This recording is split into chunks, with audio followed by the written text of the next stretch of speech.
ہے یا وہاں سے جنرلز افغانستان سے بول رہے ہوتے ہیں کہ یہ ہو گیا، یہ کر رہے ہیں، یہ نہیں کر رہے، what do we need to tell them؟ Faisal اس میں بڑی ایک پہلے بات ہم سمجھ لیں کہ امریکہ یہ کہہ کیوں رہا ہے، اور اس میں کوئی کسی کو ابھی شک نہیں ہے ایٹ آل لیولز۔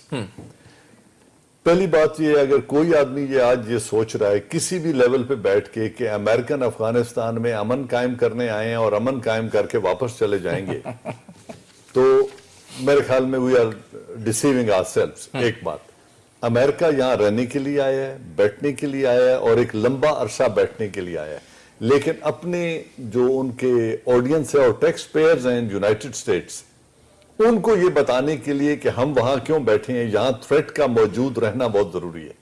اگر یہاں امن قائم ہو جائے اور سموتھ ڈیموکریٹک سسٹم چل پڑے جس میں equal share who as per the population, threat اور کنسیوڈ تھریٹ، تو اگر وہ قائم ہو جائے تو ان کے پاس یہاں بیٹھنے کا جواز نہیں بنتا، تو انہوں نے یہاں بیٹھنا ہے۔ اس بیٹھنے کے لیے انہوں نے ایک بوگی ہے، ایک وپنگ بوائے ڈھونڈا ہوا ہے پاکستان، جس کو اس کے ساتھ بارڈر شیئر کرتے ہیں،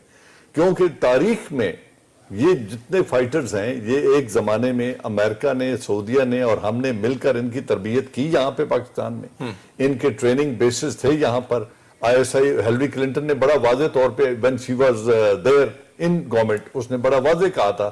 کہ ہم وہی فصل کاٹ رہے ہیں جو ہم نے کاشت کی تھی۔ اب یہ اسی تاریخ میں رہنا چاہتے ہیں کہ ان کے تمام تر روٹس پاکستان میں ہیں، تربیت وہاں ہوتی ہے، اسٹرائک یہ افغانستان میں کرتے ہیں، لہٰذا یہ گورنمنٹ کے اوپر ایک پریشر اس ہسٹوریکل بیسس پہ ڈالتے رہنے میں ان کی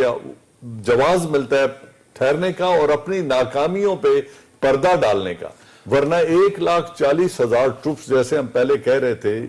16 دنیا کی سب سے ایڈوانسڈ نیشنز نے افغانستان میں بیٹھے اور most advanced equipment and air force ان کے پاس تھی، یٹ اگر یہاں سے سٹرائک جا رہی ہے تو کیا بارڈر پار کر کے کابل اور کندھار تک پہنچنے میں وہ سلمانی ٹوپی پہن کے جاتے ہیں؟